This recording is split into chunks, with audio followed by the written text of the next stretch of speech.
பாடச்சுமைகளா சமூக வலைத்தளங்களா என்கிற இந்த பட்டிமன்றம் இப்போதைக்கு தொடங்குகிறது. அருமையான ஒரு தலைப்பை கொடுத்திருக்காங்க.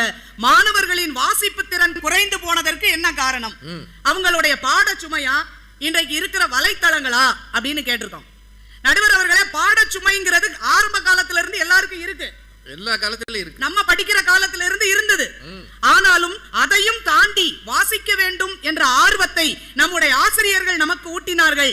நம்முடைய பெரியவர்கள் அறிஞர்களை பார்த்து நாம் கற்றுக்கொண்டோம். அழகா சொன்னாங்க, உடலுக்கு உடற்பயிற்சி போல மனதுக்கு வாசிப்பு தேவை என்று சொல்றாங்க.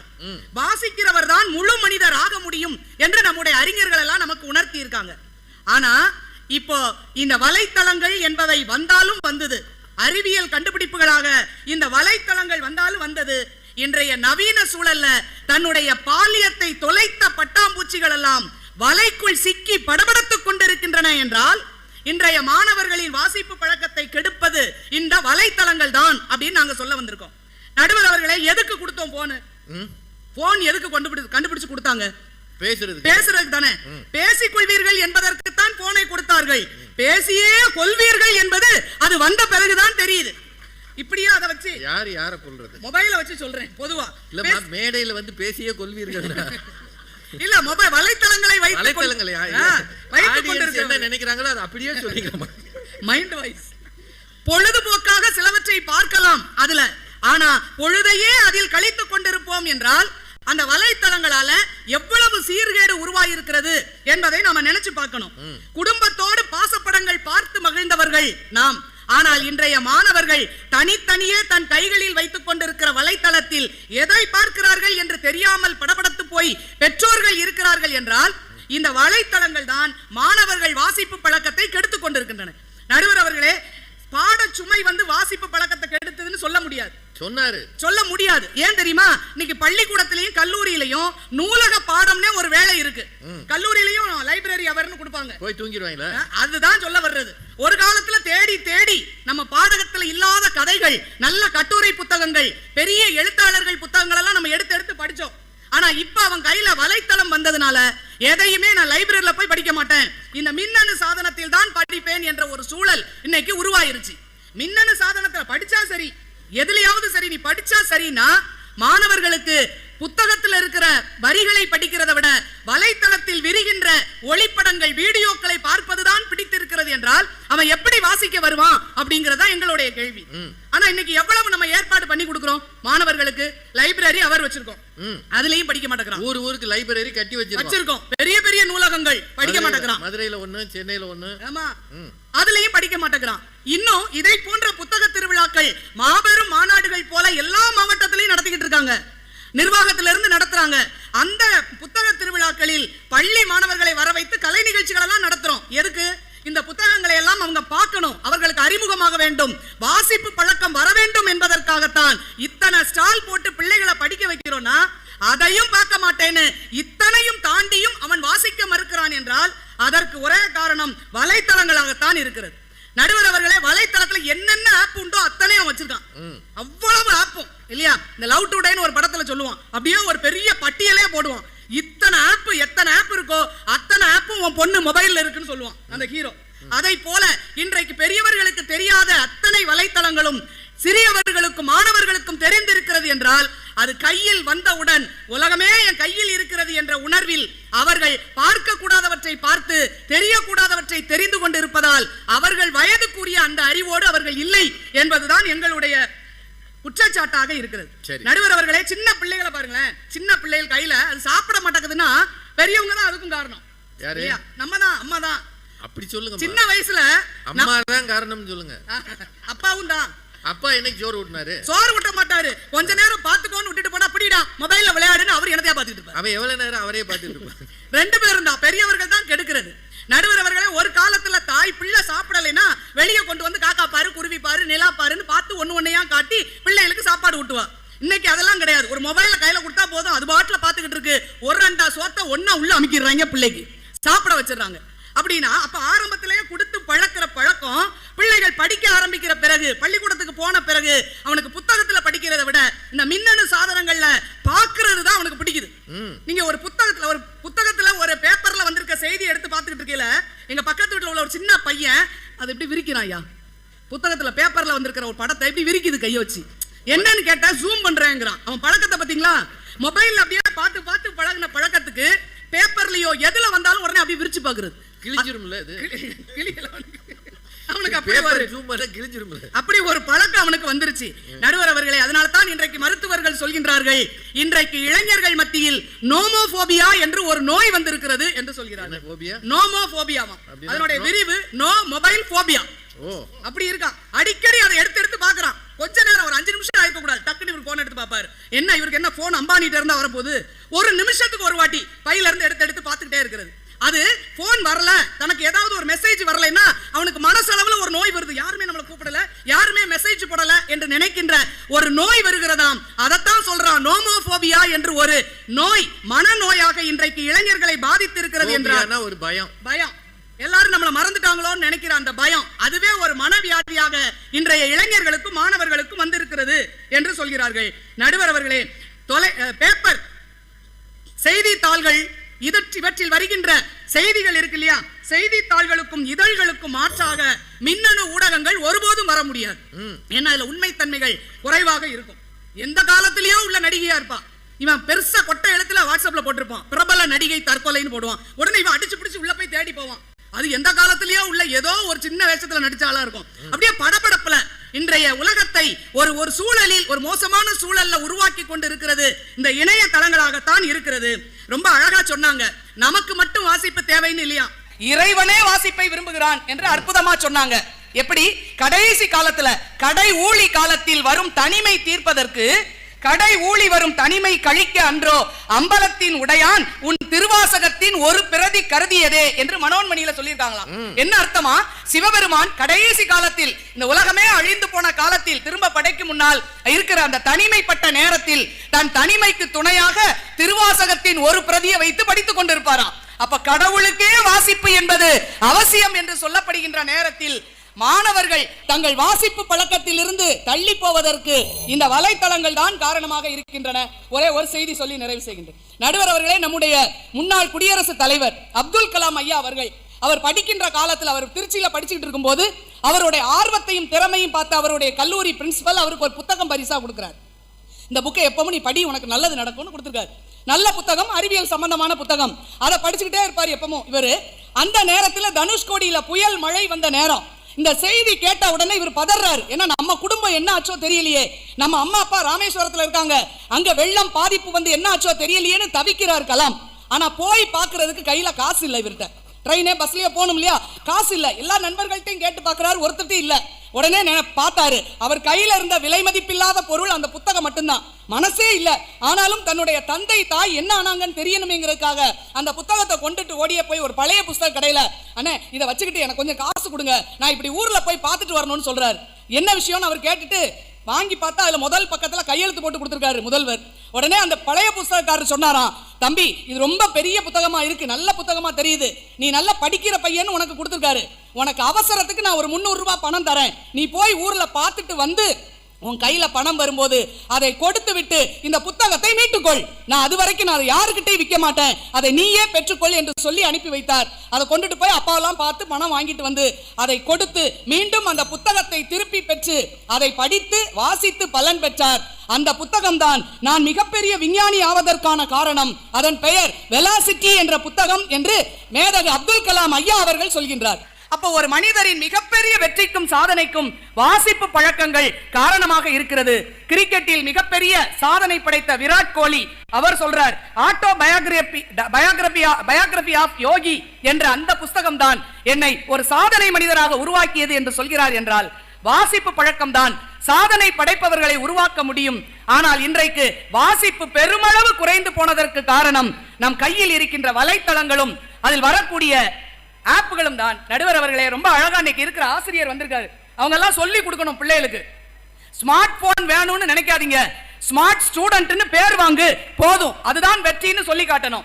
Facebook'ை பார்த்துக்கிட்டே இருக்கணும்னு நினைக்காத, நண்பர்களோடு ஃபேஸோட ஃபேஸ் பார்த்து பழகு, அதுதான் முக்கியம்னு சொல்லி கொடுங்க. நீங்களும் சொல்லி கொடுங்க. ஆமா, நாங்களும் தான். வாட்ஸ்அப்ல என்ன ஸ்டேட்டஸ் வைக்க போறோம்ங்கிறது முக்கியம் இல்ல, வாழ்க்கையில என்ன ஸ்டேட்டஸ்க்கு நம்ம வர போறோம்ங்கிறது தான் முக்கியம் என்பதை மாணவர்களுக்கு சொல்லிக் கொடுப்போம். வலைத்தளங்கள் தான் இன்றைய மாணவர்களின் வாசிப்பு பழக்கம் குறைந்து போனதற்கு காரணம் என்று சொல்லி வாய்ப்புக்கு நன்றி பாராட்டி விடைபெறுகிறேன். நன்றி, வணக்கம். நம்ம துணை முதல்வர் வந்தாங்க, எங்களுக்கு ஆசிரியர்களுக்கு அறிவுரை சொல்லிட்டு போறாங்க, நீங்க அப்படி நடத்துங்க இப்படி நடத்துங்க, ட்ரைனிங் கொடுத்தா. ட்ரைனிங் ரைமிங், அதுல வேற ரைமிங்கா, ஃபேஸ்புக் பார்க்காதீங்க, ஃபேஸை பாருங்க, ஸ்டேட்டஸ் வைக்காதீங்க, ஸ்டேட்டஸை பாருங்க, இதெல்லாம் சொல்லலான்னு தான் நாங்களும் தோணுறோம் நினைக்கிறோம். ஆனா பக்கத்துல புத்தக மூடைய பார்க்கிறோம், ஒவ்வொரு புத்தகமும் தலையண மாதிரி இருக்கு, அவ்வளவு பெருசா இருக்கு, ஒவ்வொரு பாடத்திலையும் 2-3 வால்யூம் இருக்கு. இதெல்லாம் பார்த்து பசங்க ஷாக் ஆகுறானோ இல்லையோ, வாத்தியாருக்கு ஷாக் ஆயிருது. ஏன்னா அவர் படிச்சிட்டுல சொல்லி கொடுக்கணும். இல்ல, படிக்கணுங்கிறது மட்டும் இல்லங்க, ஒரு குறிப்பிட்ட காலம் தான் இருக்கு, இந்த காலத்துக்குள்ளால சிலபஸ முடிக்கணும், அவனை படிக்க வைக்கணும், அவனை டெஸ்டுக்கு தயார் பண்ணணும். இந்த சிக்கல் இருக்கும் போது லைப்ரரிக்கு போடா, புத்தகத்தை எடுடா, ரேவதி மேடம் சொல்லியிருக்காங்கடா, துணை முதல்வர் சொல்லியிருக்காங்கடா, அவன் என்ன சொல்லுவான்? அருவாவோட வருவான். வேணாயா, ஏகப்பட்ட அருவா வந்துருச்சு இல்லங்க, சிக்கல் இருக்குங்க. அதைத்தான் நாங்க பேச வந்திருக்கோம். அவங்க என்ன சொல்றாங்க? உங்க தாத்தா காலத்துல பாடச்சுமை இல்லையா, உங்க காலத்துல இல்லையா? நான் எங்க தாத்தா காலம் எல்லாம் எனக்கு தெரியாது, நான் படிக்கிற காலத்துல எல்லாம் புத்தகங்கள் இந்த அளவுக்கு சுமையா இல்ல, இந்த அளவுக்கு பசங்களை நாம படின்னு தொந்தரவு பண்ணல. அந்த காலத்தில் பாடத்தை நடத்தியவர்களும் ரசித்து நடத்தினார்கள், மாணவர்கள் ருசித்து கேட்டார்கள். நீங்க கரும்ப கடிச்சு சுவைச்சு அதனுடைய அந்த இனிமை உள்ள போகும்போது ஒரு சுவை தெரியும்ல, அது மாதிரி பாடம் நடத்துறவங்களும் ரசிச்சு சொன்னாங்க, பசங்களும் இனிமையா கேட்டான். இப்ப லேகியம் விழுங்குறது மாதிரி விழுங்க வைக்கிறோம், அவன் வாந்தி எடுக்கிறான் எக்ஸாம் பேப்பர்ல நடக்குது. இதற்கு தான் நாங்க சொல்லியாச்சுன்னா, நீங்க வேற சினிமா லவ் டுடே எல்லாம் இங்க சொல்லலாமா? உங்க வயசுக்கு இத பார்க்கலாமா? இல்ல, எந்த வயசுக்குமே பார்க்க வேணாம். இல்ல இல்ல, நான் பார்க்கலாம், என் வயசுக்கு நான் பார்க்கலாம். ஆமா, இவர் இப்பதான் 24. நடுவர் அவர்களே, மாணவர்கள் வலைக்குள் சிக்கி இருக்கிறார்கள். பேஸ்புக், ட்விட்டர், யூடியூப், அந்த இதெல்லாம் நீங்க அப்படி எல்லாம் யோசிக்காதீங்க.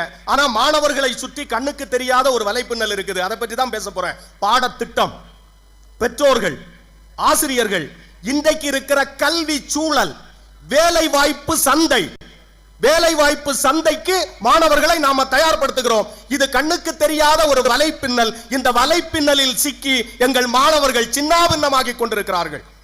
அதனால தான் அப்துல் ரஹ்மான்ங்கிற ஒரு கவிஞர் ரொம்ப அழகா சொன்னார், புத்தகங்களே சமர்த்தாயிருங்கள், எங்கள் பிள்ளைகளை கிழித்து விடாதீர்கள்.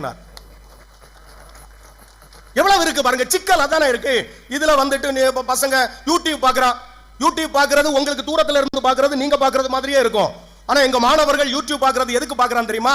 ஒவ்வொரு பாடத்துக்கு பின்னாடியும் யூடியூப் லிங்க் இருக்கு. முடிஞ்சா உங்க பிள்ளைகளோட புக்கை எடுத்து பாருங்க. நீங்க துணை முதல்வர் ஆயிட்டீங்க, புத்தகத்தை பாக்குறது இல்ல. அதுக்கு தான் பாக்குறேன். ஆமா, லவ் டுடே பாத்துட்டு வந்தாச்சுன்னா இப்படிதான் இருக்கும்.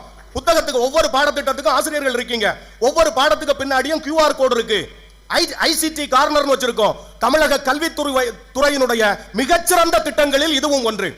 அதுல என்ன ஆயிருது, முன்னாடி எல்லாம் நான் படிக்கும் போது பாடத்துல சந்தேகம் இருந்துச்சுன்னா யாராவது படிச்சவங்க இருக்கிறாங்களான்னு சந்தேகம் கேட்கறதுக்கு தேடி போவோம். அந்த காலத்துல போன் வசதி கூட இல்ல, தேடி போவோம். இப்ப எதுவுமே இல்ல. வகுப்புல நீங்க நடத்துறது புரியலன்னா கூட அவன் வீட்டுல வந்து அந்த QR கோடை ஸ்கேன் பண்ணி அந்த லிங்குக்குள்ள போயாச்சுன்னா பாடம் விளக்கமாக அதில் இருக்கிறது. அதுக்காகத்தான் அவன் யுக்தி பாக்குறான். உங்களுக்கு லவ் டுடே கண்ணுக்கு தெரியுது. ஒழுங்கா வகுப்புல கவனிச்சிருந்தா QR கோடே பார்க்க வேண்டியது இருக்குங்களே. இல்ல கவனிக்க நடுவர் அவர்களே, நான் அதை இப்படி யோசிக்கிறேன். எல்லாராலையும் உடனடியா அதை கிரகிக்க ஆற்றல் இல்லை. மாணவர்கள் மீத்திறன் மாணவர்கள் இருக்காங்க, ஆவரேஜ் இருக்காங்க, பிலோ ஆவரேஜ் இருக்காங்க. பெரிய அறிவாளிகள் உடனடியா கேட்டுருவாங்க. கவிதா மேடம் மாதிரி புத்திசாலின்னா ஓகே, என்ன மாதிரி சாதாரண ஆட்களுக்கு யூடியூப் தான் பார்க்கணும். நீங்க QR கோடு தான். அது சரியா இல்ல, வேற வழி இல்லங்க. அவன் அதுக்குள்ள போய் படிக்கிறான். என் நேரமும் கூகுள்ல சர்ச் பண்றானே, அவனை ஏன் பின்னாடி போறீங்க? நீங்க இதுல பாக்குறதே செல்போன்லயே என்னமா படம் பார்த்துக்கிட்டு இருந்தீங்களா? பக்கத்து வீட்டு பொம்பளை பிள்ளையும் சேர்த்து எடுத்துருக்கு பாருங்க. அதையும் நீங்க என்லார்ஜ் பண்ணி பார்க்க சொன்னீங்களா? இதெல்லாம் பார்க்க கூடாதுங்க. அவன் கூகுள்ல என்ன பண்றான் தெரியுமா? அசைன்மென்ட்க்கான மெட்டீரியல் கலெக்ட் பண்றான். எனக்கு என்னன்னு தெரியல. எங்க மாணவர்கள் கேட்கறான், சார் இந்த அசைன்மென்ட் கண்டுபிடிச்சது யாரு சார்? கூட்டிட்டு வாங்க சார். முடியல சார், நான் ஒவ்வொரு பாடத்துக்கும் அசைன்மென்ட், அதை வச்சுதான் இன்டர்னல் அசஸ்மெண்டே இருக்குதுல, மார்க் இருக்குது. அப்ப எழுதி சப்மிட் பண்ணணும். எங்க பிள்ளைகள் கூகுள்ல தேடி அதை எடுக்கிறான். நான் பிள்ளைகளை ஒரு நாளும் குறை சொல்ல மாட்டேன். சொல்லிட்டு வகுப்பு போக முடியாது. இல்ல இல்லங்க, நாங்க வகுப்பு விட மாட்டான். நடுவர் அவர்களே பாத்துருப்பான், எங்க வாத்தியாரு நெல்லையில போய் நீ திட்டினாரு. இல்ல அவன் இதுல அவன் லைவ்ல வேணா பார்த்தா கூட பிரச்சனை இல்ல. என்னன்னு தெரியுமா, நிஜமா சொல்றேங்க, எங்க பிள்ளைகள் ரொம்ப சிரமப்படுறாங்க. இதெல்லாம் பண்ணணும். அடுத்தது என்ன பண்ணுவான் தெரியுமா, இந்த வகுப்புக்குள்ள போகும்போது இந்த 12th படிக்கிற பசங்களை எல்லாம் பாருங்க, முதல் பீரியட் பள்ளிக்கூடத்துக்கு போனா போதும் போர்ட்ல ஒன்னு எழுதி இருப்பாங்க. எப்படின்னா, நம்ம இந்த ராக்கெட் விடுறதுக்கு கவுண்ட் டவுன் பண்ணுவாங்கல்ல, 24 மணி நேரத்துக்கு முன்னாடி 24, 23 அப்படியே ஒவ்வொரு நிமிடமா குறைஞ்சிக்கிட்டே இருக்கும் கவுண்ட் டவுன். அப்படியே பண்ணிட்டு இருப்பான். கடைசியில 0 வரும்போது டேக் ஆஃப் ஆகும். நம்ம ஆள் பள்ளிக்கூடத்துல முதல் நாள் வகுப்புல வந்திருக்கிறான். பொதுத் தேர்வுக்கு இன்னும் 200 நாட்களே இருக்கிறது. மாணவர்களே சமத்தாக இருங்கள். கொதி நிலையில வச்சுக்கிட்டே இருப்பான். அடுத்த நாள் சொல்றது யாரு? எங்க ஆசிரியர்கள் தான். நீங்க தான். வேற வழி இல்ல. அடுத்தது 199 நாட்கள் மட்டுமே இருக்கிறது. அட பாவிகளா, பசங்களை என்னடா அவன் என்னன்னா எந்நேரமும் கொதி நிலையிலே இருந்துகிட்டு இருப்பான். இப்படி அவனை எந்நேரமும் இப்படி பாட புத்தகத்துக்குள்ளே சுத்தி வர வச்சா அவன் இதை தாண்டி எப்படி யோசிப்பான்னு பாருங்க. அடுத்து என்ன ஒண்ணு பண்ணுவாங்க தெரியுமா, அந்த +1 +2 போகும்போதே, இந்த 2 வருஷம் தாண்டா, இந்த 2 வருஷத்தை மட்டும் நீ நல்லா படிச்சிட்டேன்னா அப்புறம் காலேஜ்ல போய் ஜாலியா இருக்கலாம். கால் மேல கால் நல்ல காலேஜ் கிடைக்கும், நல்ல காலேஜுக்கு போயிடுவான், நீ லைஃப்ல செட்டில் ஆயிரும். காலேஜுக்குள்ள போனவொன்னு அது பள்ளிக்கூடத்தோட மோசமா இருக்கும். பள்ளிக்கூடத்தோட மோசமா இருக்கு. அங்க போனவொன்னு அங்க ஒரு வாத்தியார் இருப்பார் நம்மள மாதிரியே. அவர் சொல்லுவாரு, ஜஸ்ட் 4 இயர்ஸ், இந்த 4 இயர்ஸ் மட்டும் நீ சரியா படிச்சிட்டேன்னா பிளேஸ்மெண்ட் தான், அப்புறம் கலிபோர்னியால போய் செட்டில் ஆயிடலாம். ஒரு கழுதையும் நடக்காது, ஒன்னும் நடக்காது. நமக்கு ராஜபாளையம், நமக்கு நாய் துரத்த தான் செய்யும். அடுத்து வர போறாங்க மேடம் ராஜபாளையத்துல இருந்து. அவங்க இன்னும் பேசவே இல்லை. அவங்களே இல்ல நான் ஒரு உதாரணத்துக்கு சொன்னேன். இந்த மாதிரி தானே பண்றோம். அடுத்தது இந்த டெஸ்ட்னு இருக்கு பாருங்க, எவ்வளவு எழுதுறான் தெரியுமா அவன், எவ்வளவு எழுதுறான். Morning test, afternoon test, interval test, evening test, mid term test, monthly test, revision test, quarterly test, half yearly test, annual test, blood test, urine test தவிர எல்லா டெஸ்டும் எடுக்கிறோம். அடுத்தது இந்த ஹோம்வொர்க்னு, எங்க நான் படிக்கும் போதெல்லாம் ஹோம்வொர்க் இருந்துச்சு, இந்த அளவுக்கு இல்ல. ஒவ்வொரு பாடத்துக்கும் ஹோம்வொர்க் நோட்டு, ஹோம்வொர்க் செஞ்சுட்டு ஒவ்வொருத்தரும் பக்கம் கணக்கில் கொடுத்துறது, ஒரு கணக்கை நடத்துறது, 10 கணக்கு ஹோம்வொர்க். என்னையா செய்வான்? நடக்குமா இல்ல? நான் இங்கிலீஷ் வாத்தியார், அதனால தெரியாம சொல்லலாம். அதான் நீங்க என்ன இவர் அசைன்மென்ட்டே கொடுக்க மாட்டாரு. இல்ல என்னன்னா கொஞ்சம் கொடுப்பாங்க, பெரிய அளவுல கொடுக்கறது இல்ல. மாணவர்கள் சிரமத்தை பயன்படுத்திக்கிறோம்ல. நீங்க ஹோம்வொர்க், எங்க பக்கத்து வீட்டுல ஒரு பையன் 2வது படிக்கிறான். அவன் அம்மாட்ட அம்மா ஹோம்வொர்க்னா என்னம்மா? அது வீட்டு வேலை. ஏமா, உனக்கு வீட்டு வேலை செய்யறதுக்கு ஒரு ஆயாவை நீ வச்சிருக்க, என்னோட ஹோம்வொர்க் வீட்டு வேலை செய்யறதுக்கு எனக்கும் ஒரு ஆயா வேணும். அது அப்பா வரட்டும், அப்பா தப்பா செய்வாருன்னா, அப்பா தப்பா ஹோம்வொர்க் செய்வாருண்டா. அவர் அப்பாவா ஆயாவா? இன்னொன்னு, இந்த ஒவ்வொரு பாடத்துக்கும் டியூஷன் வச்சு கொள்றாங்க ஐயா. அதிகாலையில் 5 மணிக்கு 5ல இருந்து 6 வரைக்கும் ஒரு டியூஷன், 6ல இருந்து 7 வரைக்கும் ஒரு டியூஷன், 7ல இருந்து 8 வரைக்கும் ஒரு டியூஷன், 8ல இருந்து 5:30 வரைக்கும் பள்ளிக்கூடம், 5:30ல இருந்து 7:30 வரைக்கும் டியூஷன், 7:30ல இருந்து 9:30 வரைக்கும் டியூஷன். இந்த புள்ள அந்த வாடி வதங்குன அந்த கீரத்தண்டு மாதிரி வீட்டுல வந்து சாயறாங்க. பெற்றோர்களும் இதற்கு அனுமதிக்கிறார்கள். ஏன்னா எதிர்காலம்னு சொல்றான். என்ன ஆகுது தெரியுமா, நான் தூங்குறது இல்லைங்க. என்ன ஒரு மாணவன் ஒரு கவிதை எழுதினாங்க, நானும் அக்காவும் டாக்டராக வேண்டும் என்பது அப்பா அம்மாவின் ஆசை, இன்னும் கொஞ்ச நேரம் தூங்க வேண்டும் என்பது எங்களின் ஆசைன்னு எழுதினாங்க. தூக்கம் இல்லாமல் எங்கள் பிள்ளைகள் தவித்துக் கொண்டிருக்கிறார்கள் பெற்றோர்களே. நான் இங்கிலீஷ் வாத்தியார் ஒரு நாள் பாடத்தை நடத்திட்டு வாசிக்க சொன்னாங்க. நல்லா படிக்கிற ஒரு பையன் எந்திரிச்சு வாசிச்சுக்கிட்டே நின்னா, அப்படியே தூங்கிட்டான்.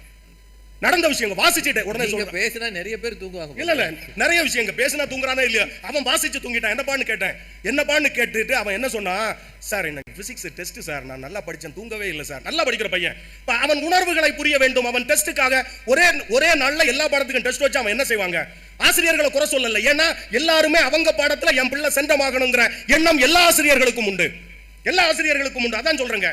இங்க எல்லா அதே மாதிரி பஸ் ஸ்டாப்ல உட்கார்ந்து இருக்கும் போது அந்த கவிதா மேடம் பையன் வந்து 12th படிக்கிறான். நான் பள்ளிக்கூடத்துக்கு போற வழியில தான் அவன் பஸ்ஸுக்கு நிப்பான். அவன் பார்க்கும்போது பஸ் ஸ்டாப்ல உட்கார்ந்து இருந்து படிச்சுக்கிட்டு இருக்கான். பக்கத்துல 4-5 பொம்பளை பிள்ளைகள் நிக்குது, அதை கூட பார்க்காம படிக்கிறான். நிஜமாவே படிச்சுக்கிட்டு இருக்காங்க. ஒரு பையன் நல்ல பையனா இருக்குது. இல்ல அவன் அப்ப படிக்கிறாங்கிற அந்த நெருக்கடி இருக்குதா இல்லையா? அவன் பொம்பளை பிள்ளையே பார்க்காதவன் யூடியூப் பாப்பானா, பேஸ்புக் பாப்பானா? அவன் பார்க்கறதே இல்லைங்க. அவன் புத்தகத்தை தாண்டி வேற எதையுமே பார்க்கறது இல்லைங்க. எங்க பிள்ளைகள் ரொம்ப சமத்தா இருக்கிறாங்க. அதை தான் சொல்ல வர்றேன். அடுத்தது என்னன்னா, பஸ் ஸ்டாப்ல படிக்கிறானா, பஸ்ல ஏறி உட்கார்ந்து இருந்தும் படிக்கிறான், படிச்சுக்கிட்டே தூங்கிடுறான், பள்ளிக்கூடத்து ஸ்டாப்பை விட்டுறான். இது தாண்டி போயிருது. இந்த அளவுக்கு யோசிக்கிறேன். நீங்க மேடம் சொன்னாங்க, 2 விஷயத்தை சொல்லிடுறேன். லைப்ரரி பீரியடை பற்றி மேடம் சொன்னாங்க. நான் ஒண்ணு கேட்கிறேன், பாடத்திட்டத்தில் இருக்குது. என்னன்னு தெரியுமா, உடற்கல்விக்கு 2 பீரியட் இருக்கு ஒரு வாரத்துக்கு. சரியான டீச்சர்? 2 பீரியட் இருக்கு. லைப்ரரிக்குன்னு ஒரு பீரியட் வச்சிருக்காங்க. இந்த 2லயுமே உடற்கல்வி பீரியடையும் நம்ம ஆள் கடன் வாங்கி நடத்துறோம். லைப்ரரி பீரியட்லயும் பாடம் தான் நடத்துறோம். அதுல ஒரு அக்ரிமெண்ட் போடுறாங்க, இந்த பிடி பீரியட் 2 மேக்ஸுக்கு, லைப்ரரி பீரியட் 1 சயின்ஸுக்கு. இங்கிலீஷ் வாத்தியார் தமிழ் வாத்தியாரை பத்தி கவலையே இல்லை, அதை பத்தி கவலையே இல்லைங்க. ஒரு காலத்தில் மொழி பாடத்திற்கு முக்கியத்துவம் இருந்தது பெரியோர்களே. அப்போது நம் பிள்ளைகள் படிப்பில் சிறந்தவர்களாக இருந்தார்கள். இப்பொழுது மொழி பாடம் சில பள்ளிகளில் 2-3 மாதங்களுக்கு பிறகு மொழி பாடம் நடத்துவதே இல்லை. அதுக்கு பிறகு முழுக்க அறிவியல் மேக்ஸ் மாதிரி பாடங்களுக்கு கொடுத்துறாங்க. ஏன்னா நெருக்கடி ஜாஸ்தி, கட் ஆஃப்க்கு மொழி பாடத்தை கட் பண்ணி விட்டுறோம், தேவையே இல்ல. அந்த சூழல் இருக்குது. அப்படிப்பட்ட நெருக்கடியில் இருக்கும்போது என்ன ஒண்ணு கேட்கிறேன், எந்த பெற்றோராவது என் பிள்ளை புதுமைப்பித்தன் மாதிரி எழுத்தாளரா வரணும், எதுக்கு ஜெயகாந்தன் மாதிரி எழுத்தாளரா வரணும், அல்லது ஜெயமோகன் மாதிரியாவது மகாபாரதத்தை புதிய வடிவத்தில் எழுதணும், இல்ல எஸ் ராமகிருஷ்ணன் மாதிரியாவது உலக இலக்கியங்களை நம் தமிழில் எழுதணும், இப்படி யாராவது நினைக்கிறாங்களா? டாக்டர் ஆகணும், இன்ஜினியர் ஆகணும். அதாவது பரவாயில்லைங்க, எங்க தெருவில் இருக்கிற டீ கடைக்கு டீ சாப்பிட போனேன். ஒருத்தர் கிராமத்துக்கு இல்ல ஒருத்தர் வந்தார், வாத்தியாரே உங்களுக்கு என்ன சம்பளம்னா, என்கிட்ட சம்பளத்தை கேட்கிறானேன்னு என்னப்பான்னு இல்ல அந்த அமெரிக்காவில் சுந்தர் பிச்சைன்னு ஒருத்தர் இருக்காராமே, அவருக்கு ஒரு நாளைக்கு 1 கோடி சம்பளமாமேன்னா. இப்ப சொல்ற வாத்தியாரை கேட்டுக்குங்க, என்ன பார்த்து எப்படியாவது என் பிள்ளைய படிக்க வச்சு சுந்தர் பிச்சையை விட 1 ரூபாயாவது சம்பளம் அதிகமா வாங்க வைக்கிறனா இல்லையான்னு பாருங்க. எனக்கு சவால் விடுறான். நான் கேட்டேன், உன் பையன் என்ன படிக்கிறான்? எல்கேஜி படிக்கிறானா? சார், அரை கிளாஸ் படிக்கும் போதே ஆக்ஸ்போர்டு லெவலுக்கு கனவு காணக்கூடிய பெற்றோர்கள் இருக்கிற சூழலில் எப்படி இங்க நம்ம பிள்ளைகள் பாட புத்தகத்தை தாண்டி வந்திருப்பாங்க? எல்லா நேரத்திலையுமே மனப்பாடம். இன்னொன்னு வருத்தத்தோட சொல்றேன், நம்ம பிள்ளைகள் என்ன பண்ண தெரியுமா, படிக்கணும், நைட்டு படிக்கணுங்கிறதுக்காக நைட்டு சாப்பிடுற சாப்பாடு முழு வயிற்றுக்கு சாப்பிட்டா தூக்கம் வந்துரும்னு சொல்லி அரை வயிற்றுக்கு சாப்பிட்டுட்டு நைட்டு முழுக்க தூங்காம இருக்கிறாங்க. அடுத்தது காலையில பாத்தீங்கன்னா அவசரமா சாப்பிடாம போறாங்க. வகுப்பறையில் வந்து மயக்கம் போட்டு விழக்கூடிய மாணவர்களை நாங்கள் தினமும் பார்த்து கொண்டிருக்கிறோம். பாருங்க, இந்த மாதிரி சுமை இருக்கும் போது எப்படி எங்களால் இந்த மாணவர்களை புத்தகத்தை தாண்டி சிந்திக்கிற அளவுக்கு கொண்டு வர முடியும்னு பாருங்க. என்ன ஒண்ணு, எங்க பள்ளிக்கூடத்தில் லைப்ரரி பீரியட் இருக்கியா, லைப்ரரி பீரியடுக்கு நான் கொஞ்சம் ரேவதி மேடத்து சொன்னதுனால நீங்கள் இதையெல்லாம் சொல்லிக் கொடுங்கள்னு அறிவுரை சொன்னாங்க. அதை கேட்டு நானும் மாணவர்களுக்கு புத்தகத்தை கொடுத்து, அப்பா இந்த கதைகளை எல்லாம் நல்ல கதைகளை எடுத்து கொடுத்து, இந்த கதைகளை எல்லாம் நல்லா படிச்சுட்டு வாப்பா, நாளைக்கு வகுப்புல சொல்லணும்னு சொல்லிவிட்டேன். சந்தோஷமா தூங்குனேன். அடுத்த நாள் காலையில நான் வர்றதுக்கு முன்னாடி ஒரு பையனோட அம்மா வந்து நிக்கிறாங்க, இந்த வாத்தியாரை எப்படியாவது பார்க்கணும்னு. என்னட்ட நேரடியா வந்து பார்த்தாங்க, எப்படியாவது என் பிள்ளைய படிக்க வச்சு டாக்டர் ஆக்கிடணும்னு நினைக்கிறேன், ஆனா நீங்க கண்ட புத்தகத்தை எல்லாம் கொடுக்க வச்சு உங்களை மாதிரியே ஆக்கிடுவீங்களேன்னு எனக்கு விளங்கலையா. பட்டிமன்ற பேச்சாளர் என்னதுன்னே தெரியலங்க. அப்ப அவங்க லட்சியம் எல்லாம் வேறங்க. எப்படியாவது பிள்ளைகள் அந்த லெவலுக்கு கொண்டு போகணும்னு தான் நினைக்கிறாங்க. அடுத்தது என்ன ஆயிடுச்சு தெரியுமா, இன்றைக்கு தேர்வுகள், போட்டி தேர்வுகளை தாண்டி அதற்கான கோச்சிங் சார்ந்து போயிடுச்சு. நீட்டுக்கு கோச்சிங் எடுக்கிறான், ஜேஇஇக்கு கோச்சிங் எடுக்கிறான், கேட், மேட், சாட், கேஸ்ட் வருது இல்ல, டிரான்செட்ங்கிறான். இதெல்லாம் இருக்கு. வெளிநாட்டுக்கு போனோம்னா டோபில்னு ஒரு டெஸ்ட் இருக்கு, கூடவே கம்ப்யூட்டர், ஜேஇஇ, ஜாவா, C++, என்ன பைத்தான், என்னென்னமோ கோச்சிங் பண்றான். ஒரு காலத்தில் விடுமுறை காலங்களில் பிள்ளைகள் நூலகத்தை தேடி சென்றார்கள். இப்போது கோச்சிங் சென்டர்களை தேடி செல்கிற சூழல் இருக்கிறது. கோச்சிங் சென்டர்களை தேடி செல்கிற நம் பிள்ளைகள் எப்படி நூலகத்தை தேடி வருவார்கள்? புத்தகத்தை படிக்க வைப்பது, பாடச்சுமை என்பது குருவி தலையில் பனம்பழம் வைத்தது போன்று அழுத்தி கொண்டே இருக்கிறது. நான் இப்படி சொல்லி நிறைவு பண்ணுகிறேன். நம்முடைய பெற்றோர்களும் ஆசிரியர்களும் கல்வி சூழலும் பிள்ளைகளை சிற்பமாக்க முயல்கிறது. ஆனால் எங்கள் பிள்ளைகள் கல்லாகவே மாறிக்கொண்டிருக்கிறார்கள். வாய்ப்புக்கு நன்றி, வணக்கம். உண்மையிலே நீங்க சொன்ன மாதிரி ராஜ்குமார் சார் பொங்கிட்டார். அவர் மேடையில பொங்குறதுக்கு பதிலாக கொஞ்சம் சோறு பொங்கி இருந்தாருன்னா சாப்பிட்டாது போயிருக்கலாம். சும்மா பொங்கி இருக்கிற ஆளுகளை தூங்க விட்டுருக்காரு. கூட்டம் பசியோட போகுது. பசியோட போயிட்டா பரவாயில்ல, இங்கேயே தூங்கிட்டாங்கன்னா என்ன செய்வீங்க நீங்க? ஒண்ணும் செய்ய முடியாது. இவரே எழுப்ப முடியலையே, எல்லாரையும் எப்படி எழுப்புறது? அது நீங்க முயற்சி பண்ணுங்க. ஆமா, நீங்க தூங்க வைப்பீங்க, நாங்க வந்து முயற்சி பண்ணணும். நல்லா இருக்கு. பாடச்சுமை ஏன் ஏறியது என்று தெரிகிறதா? 10 நிமிடத்துக்கு இந்த பாடு என்றால் 45 நிமிஷம் இந்த மனுஷன் டெய்லி பாடம் எடுத்தா பாடச்சுமை ஏறுமா ஏறாதா? பக்கத்து வீட்டுல இருக்கவர் தூங்குவார். பாடம் மண்டையில் ஏற வேண்டும். முதுகிலே சுமையாக ஏறினால் இப்படித்தான் இருக்கணும். ஒரு பேசுன பேச்சுக்கெல்லாம் அவருக்கு ஒரு சாகித்ய அகாடமி கொடுக்கணும். உண்மையிலே பேச்சு துறைக்குன்னு ஒரு சாகித்ய அகாடமி ஆரம்பிச்சு ராஜ்குமார் சாருக்கு கொடுக்கணும். இதுவரை வாங்கினதெல்லாம் தப்பா போகுது. அவங்களாம் எழுத்துக்கு தானே வாங்கியிருக்கிறாங்க. அவர் நான் கேட்குறேன், பிள்ளைகளுக்கு பாடச்சுமைன்னு சொன்னார். இங்கே இத்தனை பெற்றோர்கள் பிள்ளைகளை எல்லாம் கூட்டு வந்திருக்கிறாங்க பாருங்க, நிறைய பேர் குழந்தைகளை கூட்டு வந்திருக்கிறாங்க. நான் ஒரு அம்மாட்ட கேட்டேன், ஏங்க இவ்வளவு இருட்டு நேரம் சாயந்தரம் ஆயிடுச்சு, பிள்ளைங்களை ஏன் இங்கே கூட்டு வந்திருக்கிறீங்க அப்படின்னு கேட்டதுக்கு அவங்க சொன்னாங்க, இங்கே இருக்கிற ஒரு 1 மணி நேரம் 2 மணி நேரமாவது மொபைல் ஃபோன் நோண்டாம இருப்பாங்கிறதுக்காகத்தான் இங்கே எடுத்துட்டு வந்திருக்கோம் நாங்கள். இதில் நேரமும் பிள்ளைங்க படிச்சு, இந்த பிள்ளைகள்லாம் எந்த நாட்டில் இருக்குன்னு எனக்கும் தெரியலங்க. இவர் சொன்ன பிள்ளைங்க பூரா எந்த நாட்டில் இருக்காங்கன்னு எனக்கு தெரியவே தெரியல. ராஜபாளையத்தில் பஸ் ஸ்டாப்ல மட்டும் உட்காந்து படிச்சுட்டு இருந்தாங்க. உங்க பையன் தான். நிறைய பிள்ளைங்க, என் பிள்ளை உட்பட நிறைய பிள்ளைங்க நீங்க இந்த மாசத்துல இருந்து பாருங்க, பஸ் ஸ்டாப்ல உட்காந்து படிப்பாங்க, பஸ்ல போகும்போது படிப்பாங்க, கிரவுண்ட்ல உட்காந்து படிப்பாங்க, லைப்ரரி பீரியட்ல படிப்பாங்க. ஏன் 10 மாசமும் படிக்கவே கிடையாது. மார்ச்ல எக்ஸாம், 10 மாசமும் உட்காந்து மொபைல் பார்த்துட்டு டிவி பார்த்துட்டு பொழுதையெல்லாம் வீணாக்கி விட்டு கடைசி மாசத்துல தான் நம்ம பிள்ளைகள் படித்துக் கொண்டிருக்கிறார்கள் என்பதை தயவு செய்து ஆசிரியராக இருக்கக்கூடிய நீங்கள் மறந்து விடக்கூடாது, நீங்கள் தூங்கி விடக்கூடாது. அதான் ரொம்ப முக்கியம். நான் ஒன்றும் இல்லைங்க, இன்னைக்கு கேட்குறேங்க, நாளைக்கு நம்ம பிள்ளைங்களுக்கு லீவ் விட்டுருவோம். நம்ம மாவட்ட ஆட்சியர் ஐயா இருக்கிறாங்க, ஒரு பேச்சுக்கு தான் லைவா போயிட்டு இருக்குமா, வரமாட்டாங்க, ஒரு பேச்சுக்கு லீவ் விட்டுருவோம், ஒரு பேச்சுக்கு தானங்க ஒரு லீவ் விட்டுருவோம். பாடமும் நீங்க படிக்கவே வேண்டாம்னு சொல்லிடுவோம். என்ன பண்ணுவாங்க நம்ம பிள்ளைங்க நினைக்கிறீங்க? அம்பிட்டு மொபைல் போனை கொடுன்னு வாங்கி உட்காந்து அனிமின்னு ஒரு தொடர் இருக்குதுங்கய்யா, அனிமி அப்படின்னு ஒரு வெப் சீரிஸ் இருக்குது, ஜப்பான் நாட்டு வெப் சீரிஸ். அது 700 எபிசோடு 10ஆம் கிளாஸ் மாணவர்கள் பார்த்திருக்காங்க தொடர்ந்து 700 எபிசோடு. நீங்க என்ன சீரியல் பாக்குறீங்க? என்ன பேரு? அனிமி. அனிமியா? ஆமா, அதுல நருட்டோன்னு ஒருத்தன் வருவான், அவன் தான் ஹீரோ. ஒருத்தன் எனக்கு சொல்றான், பட்டிமன்றம் பேசுறதோட இதையும் பாக்குறீங்களா? பார்த்ததை கேட்டேன். நருட்டோ பட்ட கஷ்டத்தை விட நம்ம எல்லாம் கஷ்டப்பட போறோம் அப்படிங்கிறான். ஜப்பான்ல இருக்கிற ஒரு அனிமியுடைய கேரக்டர் இந்த பிள்ளைகள் பார்த்து கொண்டிருந்தால் பாடத்தை எப்படி படிப்பாங்க? நான் கேட்கறேங்க சிம்பிளா, அன்னன்னைக்கு சொல்லி கொடுக்குற பாடத்தை அன்னன்னைக்கு படிச்சா பாடம் சுமையாக இருக்குமா சுகமாக இருக்குமா? மனசாட்சியை தொட்டு சொல்லுங்க. நம்ம வீட்டு பிள்ளைகள் அன்னன்னைக்கு பாடத்தை படிக்கிறார்களா? இல்ல, படிக்கல இருந்தா ஒத்துக்கிட்டாங்க அந்த அம்மாவை. ஏன் பாடத்தை படிக்கவில்லை என்றால் அவர்கள் வலைத்தளங்களில் தங்கள் வாழ்க்கையை செலவழித்துக் கொண்டிருக்கிறார்கள். ஒரு துளி காலையில 7 மணிக்கு மழை விழுந்துட்டோம், டிவியை போடுங்கிறாங்க. எதுக்கு? லீவ் விடுறாங்களான்னு பாரு. ஏன்னா ஒரு துளி மழைக்காட மாடியில இருந்து அந்த அம்மா போர்வையை காய போட்டுக்கிட்டு இருக்குடா, அது சலார்னு தெரிச்சு விட்டுருக்குது. அப்படியாக்கும் நான் கூட மறுபடியும் வெள்ளம் வந்துருச்சாக்குன்னு சந்தோஷப்பட்டேன். வெள்ளம் வந்துருச்சாக்குன்னு சந்தோஷப்பட்டுக்கிட்டு இருக்கிறாங்க. அவன் வீடெல்லாம் இழந்து வண்டிகளை இழந்திருக்காங்க. இவன் மறுபடியும் எப்போ வெள்ளம் வரும், லீவ் விடுவாங்க, மொபைல் பார்த்துக்கிட்டு இருக்கணும். இந்த குழந்தைகள் ஆசைப்பட்டு கொண்டு இருக்கிறார்கள். வாத்தியார் இவ்வளவு கோவப்படுறாரு பயங்கரமா. சார் எவ்வளவு பேசியிருக்கிறாரு, எனக்கு என்ன செய்யனே தெரியல. அந்த காலத்தில் அவர் நல்லவர், ராஜ்குமார் சார் நல்ல மனிதர். அந்த காலத்துல வாத்தியார்கள் பாடங்களை ரசித்து நடத்தினார்கள், நாங்கள் ருசித்து படித்தோம். இன்னைக்கு நாங்க லேகிய மாதிரி திணிக்கிறோம், அதே வாந்தி எடுக்கிறோம். பிரச்சனை எங்க வந்துச்சு தெரிஞ்சுச்சா? பாடம் சுமை அல்ல, பாடம் நடத்துகிற வாத்தியார் தான் சுமை என்பதை தானே ஒத்துக்கொண்டு இருக்கிறார். சாட்சி அதுவா வந்து சொல்லிட்டு போயிருச்சு. பிற பாடம் சுமையா தானே இருக்கும்.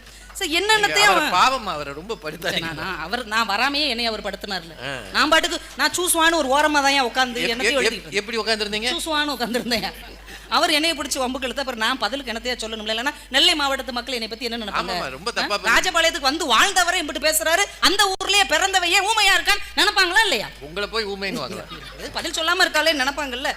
நீங்க ஒரு விஷயம் ஞாபகம் வச்சுக்கோங்க, பாடச்சுமையினால பிள்ளைங்க படிக்கல, அது காரணம் இல்ல, அவங்க வலைத்தளத்திலேயே இருக்கிறதுனால தான் படிக்கவே இல்லை என்பதை தயவு செஞ்சு புரிஞ்சுக்கோங்க. முன்னாடி எல்லாம் வலைத்தளத்தில் உள்ள ஆபத்து கொஞ்சம் கம்மியா இருந்தது. என்ன தெரியுமா? வலைத்தளங்களை நம்ம பிள்ளைகள் பார்த்து கொண்டு மட்டும்தான் இருந்தார்கள். இன்னைக்கு நம்ம வீட்டு பிள்ளைகள் அதில் பங்கேற்று கொண்டிருக்கிறார்கள் என்பதை தயவு செய்து மறந்து விடாதீர்கள். ஒரு டிக்டாக் ஆவது பண்ணாத பிள்ளை நம்ம வீட்டில் இருக்கிறதா? ஒரு ரீல்ஸ் ஆவது போடாத பிள்ளை யார் வீட்லயாவது இருக்குதா? வாட்ஸ்அப்ல நிகழ்வுகளை பரிமாறாத பிள்ளைகள் இருக்கிறதா? ஃபேஸ்புக்ல அக்கௌண்ட் இல்லாத பிள்ளை இருக்கிறதா? இன்ஸ்டாகிராம் இல்லாத பிள்ளை இருக்கிறதா? இன்றைக்கு நம் வீட்டு பிள்ளைகள் எல்லாருமே வலைத்தளத்தின் எல்லா ஆப்புக்குள்ளும் மாட்டிக்கொண்டு ஆப்படித்து போய் உட்கார்ந்திருப்பது போல இருக்கிறார்கள். அதுதான் இன்னைக்கு எல்லாமே பிரச்சனை. திருக்குறள் உளுந்து சொல்லி கொடுக்குறாங்க வாத்தியார்கள், அதெல்லாம் அவனுக்கு புரியவே மாட்டேங்குது. ஆனா அவனா உருவாக்குறான் ஒரு திருக்குறள். ரீல்ஸ் பாத்தீங்களா? அப்பாவுக்கு அப்பா என்னப்பா, எங்க அப்பா எல்லாரையும் விட கெத்தாப்பா, அவனுக்கு பிடிச்ச திருக்குறள் அவனா எழுதுனாயா, ரீல்ஸ்ல வருது. ஆமா, இதை பார்த்துட்டு இதே மாதிரி நம்ம பிள்ளைங்க ரீல்ஸ் போட்டுறாங்க. அது எப்படி அவங்களாம் போட்டுட்டு இருக்காங்க? உங்களுக்கு நிறைய நேரம் இருக்குமா இதெல்லாம் பாக்குறீங்க?